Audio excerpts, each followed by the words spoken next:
all back to Old Bones and Grimm Tales, and to our weekly Grimm Talks episode. Today my name is Brad. Today I'm joined by two of my closest friends, Ian Stapleton and Wyler Taylor. Say hi, guys. Hey. What's going on? Wyler's a little under the weather. Ian was under the weather, and he's like coming back to shore with us here. So we're rebounding. We're a little low energy. Yeah, apologies. But today, like I said, is our Grimm Talks episode. Today's topic is going to be how we got into D&D, some stories of our first times playing together, and stuff like that. And then we got a fun little top 5 at the end of the episode. But first, we're going to recap our latest episode of our Laura campaign. By the way, Justin is not with us. Jay will probably not be able to do the Grimm Talks with us, but he should still be around for our main campaigns, because it's going to be sad if Vogar the Goat Rider has to, leave. We'll all be very sad. But, life stuff. But, as I said, first of all, recap of our last session. I think you guys started off along the Tradeway, if I'm correct. Just having fought that creature of the dark. So you guys started along the Tradeway, and Wyler, your character was greeted by an interesting person, someone of your past, someone you blame for a lot of recent bad crap that's went on. This old drow man. So, you want to give us a little recap of how that conversation went down? I told him to fuck off. You did. You did. That essentially was the gist. But he did give you some clues and a little bit of information. I'm assuming at this point you don't know what to think of this person. Yeah. Yanni boy today. Yeah, it's it's like he's helping me, but at the same time he fucked me over, so I'm like, yeah, what's going on? And then as it kind of unfolded a little bit, Daraguul, you woke up, Ian's character, and he was a little also under the weather, like real life events currently. Yeah, I felt bad, and then I quickly felt like I was beginning to die. Yeah. So we had someone that was feeling like he was going to die, and then Wyler's character is still confused and upset. As the session progressed, you guys found out that the Tradeway was closed. And you guys were trying to make your way to Yardoon, so you pressed forward, and there was a speaker from Yardoon that essentially told everybody what was going on. One of the Hillhammers, which is the kind of ruling family of Dorith Rock, was killed in Vesper, and then the king, the leader of that family, was also killed in Dorith Rock. This all happened in the last 3 days. So it was kind of news, quotation marks, to most of you. And they were blaming it on a man from the Temple of Ophius, which probably shocked Wyler's character a little bit, because last time he saw that man, he was dead. So, I would be shocked too. Yeah, I'd be like, what? I think his whole life is kind of shocking at the moment. But during that during the conversation earlier with you and the drow man, Wyler, he told you that he wanted you to stick with this group for one reason or another. You didn't really care about all that, but he did say that your friend Daraguul was going to die if he didn't get help. He pointed you north of the Tradeway, told you to go find a man in the forest, essentially. So, a man named Jebediah, someone that could possibly save Daraguul's life. So you guys decided to push up through there, and you did. And through traversing kind of a area of undead hanged men and some combat that ensued, you guys did find Jebediah as he came to your rescue, went off to his estate, and this is where the exorcism of Daraguul took place. Everything went okay enough, other than the fact that Wyler, your character again, had a little bit of a issue. Some explosive diarrhea of sorts, the exploding kind. But Daraguul was saved. The demon came out of his form. Anna stabbed her in the chest. You rolled good on your save. Daraguul was saved, but unfortunately Jebediah gave his life for this. Daraguul, you buried him, and you guys pressed on, making your way toward Yardoun.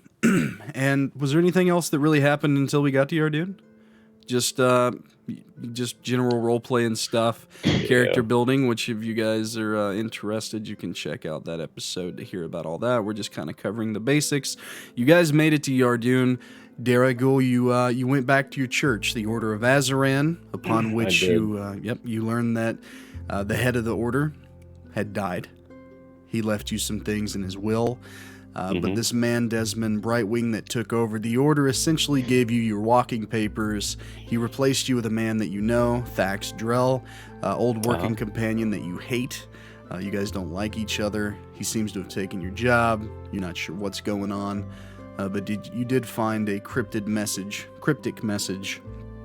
encrypted, I guess, message from Roderick Brom, which is the former head of the Order of Azaran, who died. And that's kind of where we ended with you on that session, you reading that and trying to figure out what it was. On the other end, Honest, Vogar, Thala, they split apart, was going to handle some business. But Vogar, earlier in the episode, Vogar also had a glimpse of that old drow man. When everyone else was sleeping, he was told to make sure that Honest stuck with the party and to get him to the Temple of Ether. Well, let's just say that Vogar, being a little cocky individual, decided to tell Honest that he met this man and he found out his name. Whenever that happened, the drow man showed up, and as we ended the session, he seemed very upset, and Wyler's character Honest was beginning to glow like he was going to explode again while everybody was running. So that's kind of where we left off. With that out of the way, let's go ahead and expedite things and get Ian and Wyler into the conversation. As I said, today's topic is how did you get into D&D, your first encounters with it, and then we'll go further and talk about our first times playing with one another. So, Wyler, Ian, whoever would like to go first, your first encounter with D&D, what got you into it, etc., etc. Wyler, go ahead. Okay.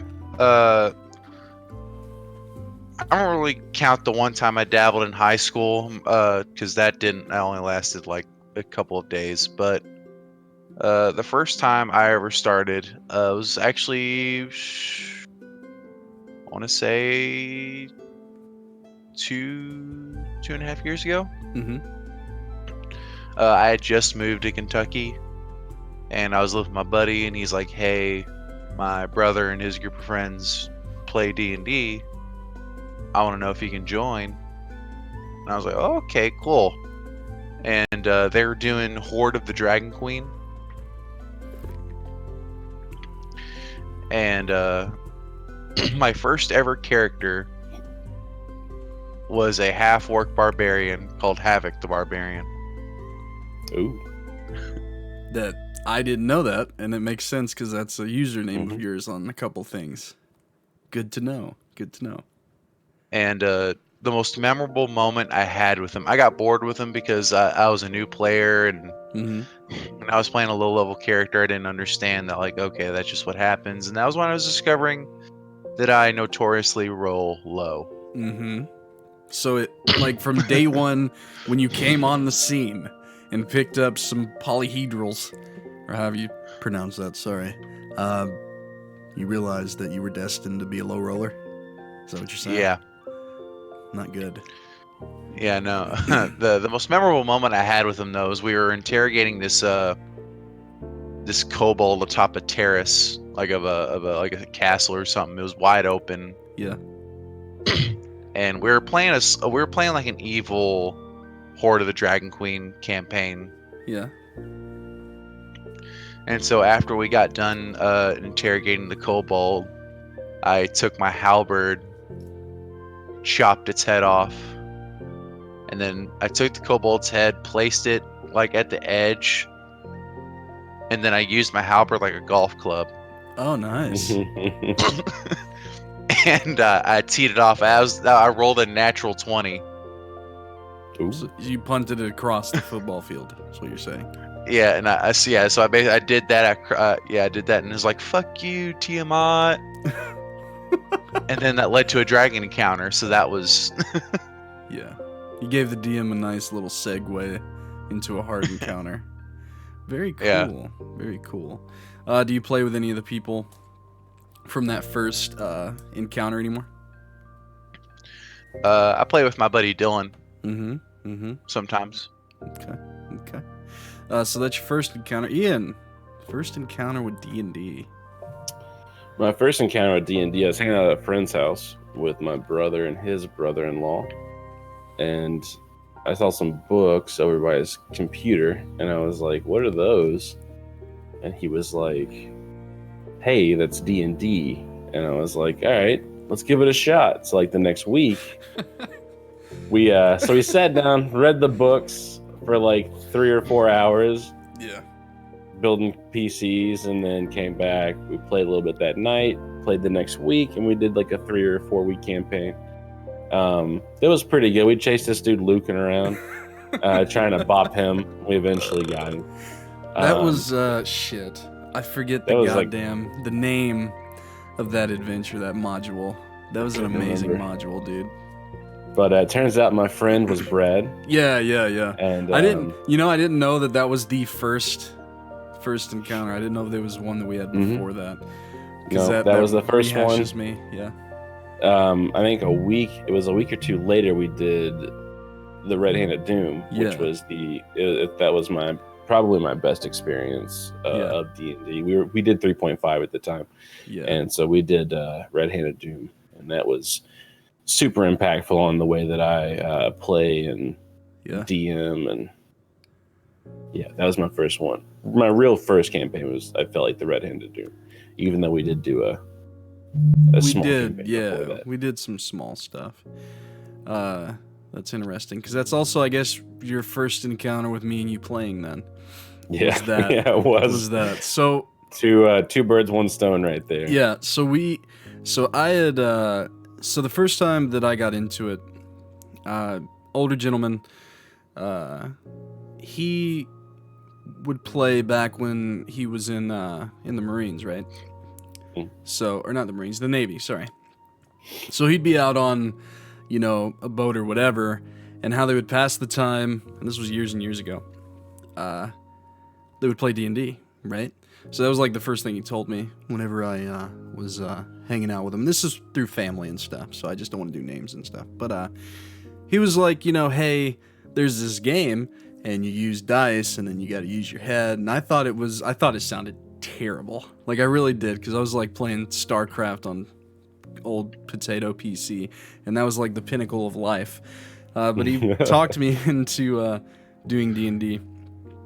If I recall, I made a paladin. That was my first character ever, and this was Advanced Dungeons and Dragons. I'm pretty sure, because later on when I played with Ian, we did 3.5, but it was kind of a hybrid between 1E AD&D and 3.5.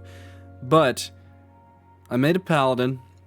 I was playing with a couple other family members, and I don't recall the very first thing he ever ran us through. If I'm thinking correctly, it was a dungeon crawl, which is like the best way to like really delve into something.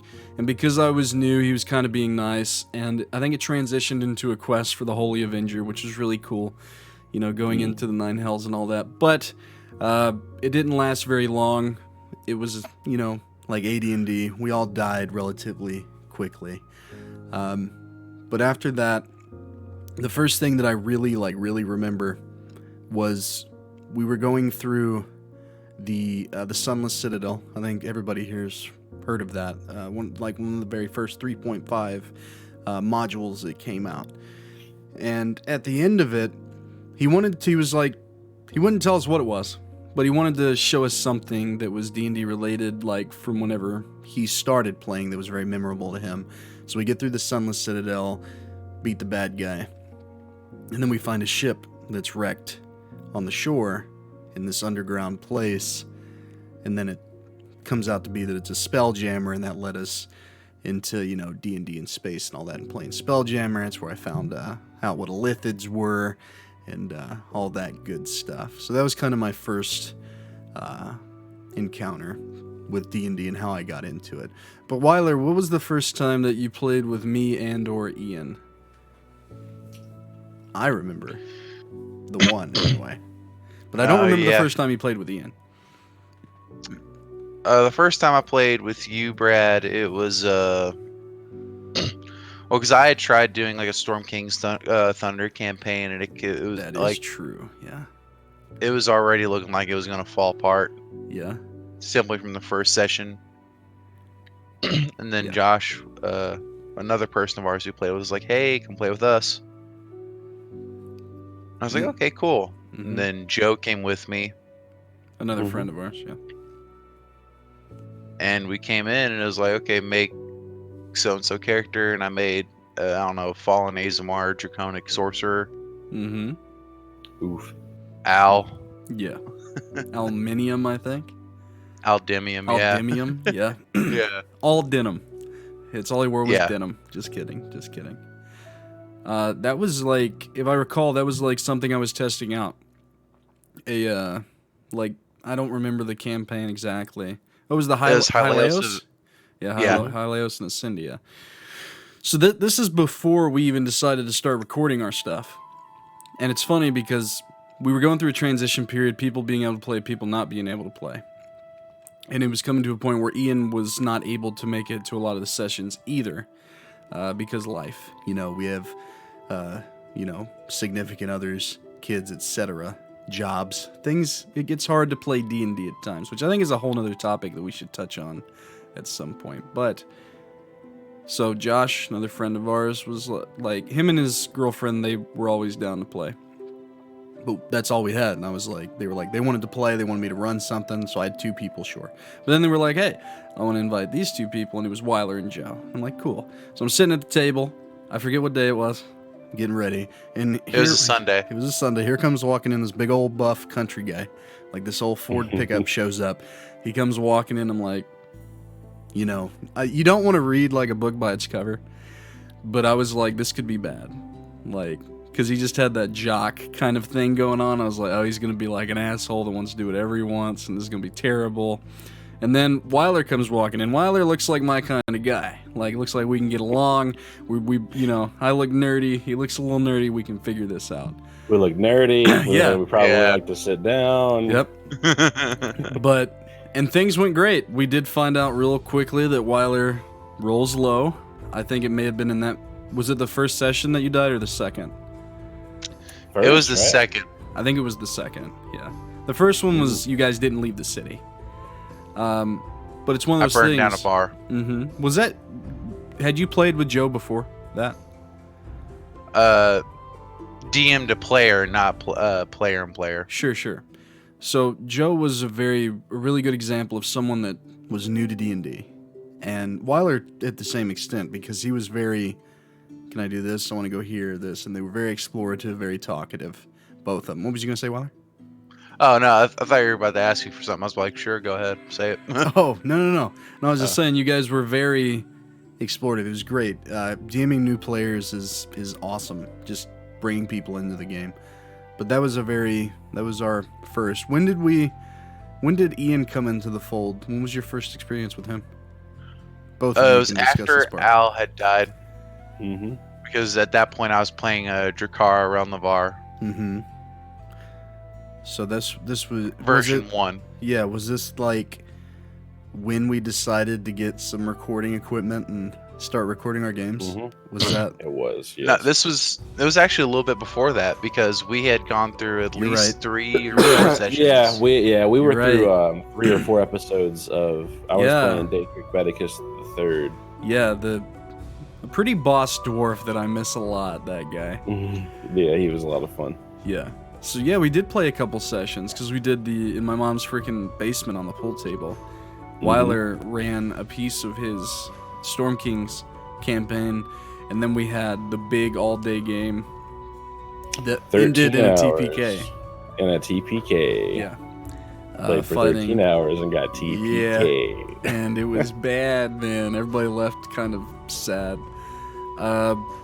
Yeah. No, that was pretty awesome. Just remembering all this as we're going through it. let's go ahead and I guess a good thing would be like, what's your most memorable like D&D experience? Like period. Session, game, a module, a character, whatever. I'll set the scene. Yeah. Okay. I'm a dark elf, going by Thane. I'm a sorcerer in 3.5. So you can imagine how things are going. I'm in a town that I don't remember the name of. But there's a river that crosses the front of it, and there's a forest, and we're trying to delay the inevitable siege of the town and get all the women and children out, and there's militia that are going to die on the sword today. And so we begin to fight. And it was one of those, they outnumber us, but, you know, maybe we can let the women and children get far enough away to be safe kind of thing. Yeah. So we're fighting, and, you know, it's like we're fighting 8 things. There's 4 of us. We're doing our best. And then it's like more hydras show up. More manticores show up. And I'm kind of like, well, fuck. We finally kill 1, and then like 3 more show up. Yeah. Until inevitably the giants showed up and started to not help us and started to wreck our shit. At which point we retreated into the city, put up the gates, and left. And you're referring to the Red-Handed Doom. Yes. Just for those that are curious. It was like, I think was it a 6 or 7, 8 sessions in total we played the Red-Handed Doom? It was what, over the course of like 2 weekends?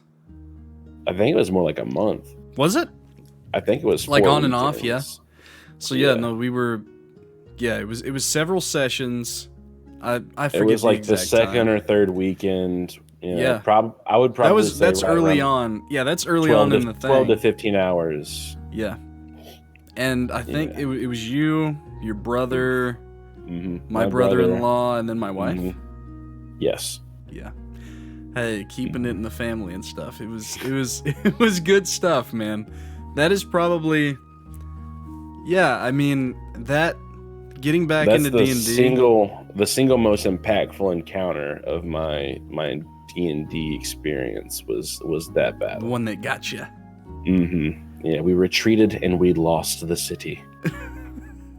What about you, Wyler? What's like your most memorable moment in D&D thus far?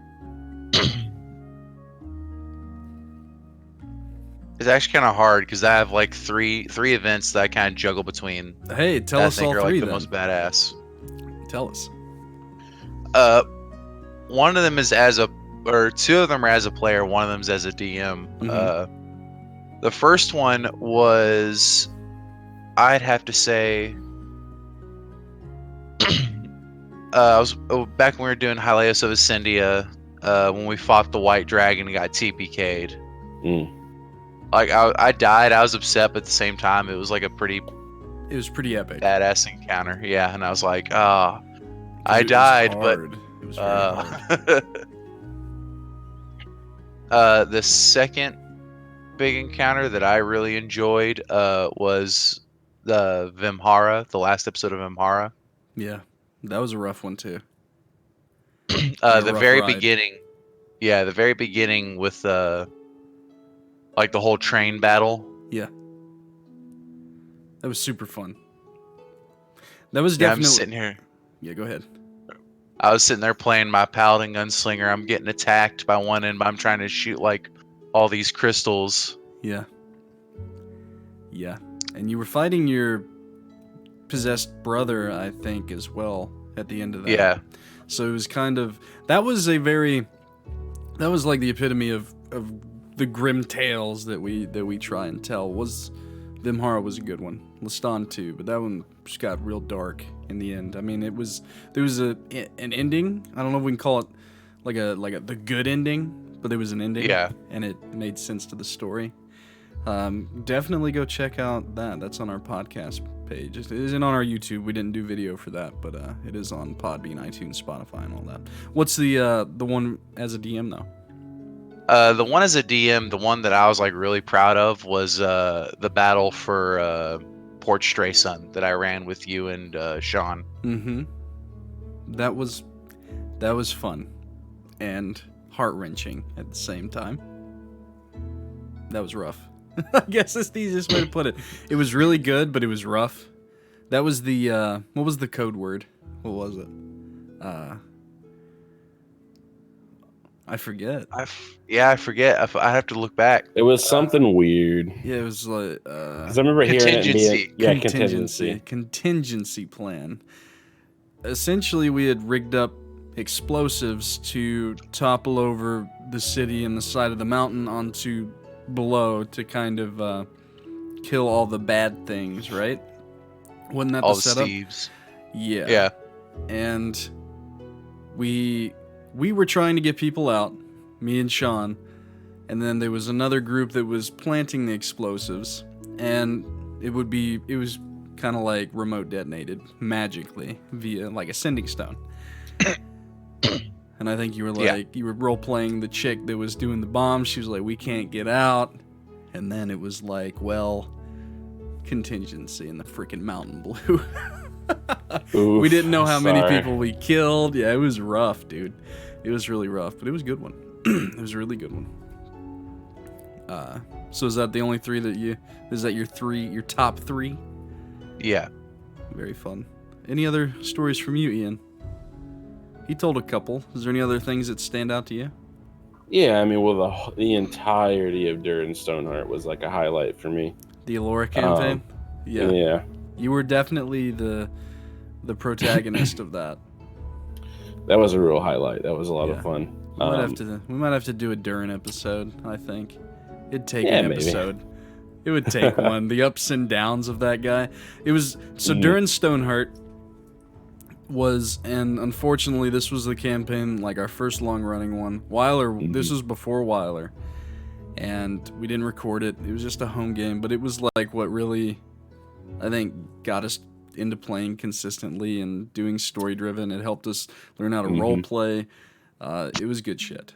It was really good shit. Yeah, it was a lot of fun. So, but we're actually playing in the same world that Durin hails from. It's just 60 years later in our current campaign. So who knows? There may be some talk of heroes of the past at some point. Yeah, I had a highlight as a DM, my Eterna campaign, where I don't exactly remember what the hook was supposed to be or what I wanted you guys to like do, but you guys ended up killing the king, which was fun. It was a lot funner than I thought it was going to be. You were worried. Yeah, I was really worried. concerned. I forget, like I said, I don't remember the premise of the campaign, but there had been a war in the lore that killed a lot of people and destroyed entire cities, and so the king put kind of a lean on magic and its use in cities and that kind of thing, and you guys were magical and found the Goldor, or like a mage's guild of some kind. It was an underground city, basically. And you guys were like, look, this is some bullshit. You found out that one of the counselors to the king was actually part of the mage's guild, and she was trying to do things with diplomacy, and it was taking forever, and you found one of her underlings, and he was like, look, we can do this now, we just got to kill the king. And then you were this more not holy paladin, and you were like, oh, like you were walking out of a door and heard that, and you were like, yeah, so 180 turn, close the door. Yeah, something's going on. I had asked Ian, I think before the campaign started, if I could play an evil character. And the original idea was he wanted to gain like ultimate power and live forever. So essentially trying to become a lich. Ian was like, no, but how about you try to become, I think it was a Death Knight, the D&D version of a Death Knight. Like, yeah. So I was playing an evil character from the get, and it's so messed up. So he was super charismatic, and I was playing with good characters. Like, I was evil, chaotically so. I was manipulative, and it worked. It was so funny because I was role-playing him and trying to... So we're in a world where magic isn't okay. People don't like people that use magic. I was like, that's bullshit. I was using that to my advantage and preaching that to the other players. And I think in and out of game, they thought that I was trying to be like this edgy, like, let's change the world, when really I was just using them the whole time to get what I wanted. And that's why it was so amazing in the end, because it So you turned us guys killing your follow king. you guys follow a drunken king to his throne room and end up fighting him. You kill him, and then you guys. It's funny because everyone knew they had been in the throne room before on the very beginning of the campaign to accept the quest, and there was a room in the back of the throne room, and so I guess the impression was that it was an exit when it was just an inventory room. Yeah, and so you guys kill the king and retreat to this door and open it, and it turned out to be an inventory room. Yeah. So you guys were essentially locked into this throne room and captured. And the hardest thing is because I'm a say yes to your players kind of guy, at least as much as possible within Rule reason. Of cool, man. Yeah. So I was like, there's just not a way you don't kill him. So then the next session was capturing the party and putting them in. We had an arena, a crucible of some kind, and put them in there and let them fight for their freedom. And they end up having to fight the counselor to the king, who they had been working for the entire time. Mm-hmm. She ended up killing them with a force wall and then cloud kill. What's really fucked is my original evil character. He got away. He got away. So he teleported out with the counselor, like the opposite of her, the bad version of her that had the same kind of mindset my character did. Me and him got away, and then I played my evil character's good. Yeah, sister you wore for a little necklace that had his sister entrapped in it. Yep, and he made her watch everything that he did. Yeah, torturing. So I played her, and we all died together. It was sad, man. Yeah, it was more emotional than I thought it would be. It was. We've had a few emotional sessions where we've ended and just been like, "Whoa, that was hard." Yeah. The vampire encounter. That was rough. Oof. Ian's character, the dwarf, during this campaign, he ended up with an axe that could banish elves if they failed a dice check. It was Elfsbane. And Wyler's character was an elf, and they were going in unknowingly. It was just this aristocrat that was paying heroes for their likenesses to be put in stone. It was kind of, it was very much to anybody looking in and listening, they were like, oh, this sounds like a Medusa kind of a thing. And it was. It was a vampire, which was Wyler's character's dad. And then he had a slave Medusa, which was Wyler's character's mom. And when I say Wyler's character's dad, more like stepdad. Stepdad. She had laid with a dragon. I know that sounds impossible, but dragons can shape change and apparently impregnate elven women. And that happened. They go in. The mom's a Medusa, but she recognizes the son. There's a fight with the vampire in this very elaborate battleground where the ground starts giving out. But it comes down to Ian, the holy character, putting the Medusa down because she's wreaking havoc in a way, and she needs to be put out of her misery at the same time. Wyler's character jumps in front of her, gets hit by Elfsbane in the middle of the fight, and I was like, hey, Ian, he's an elf.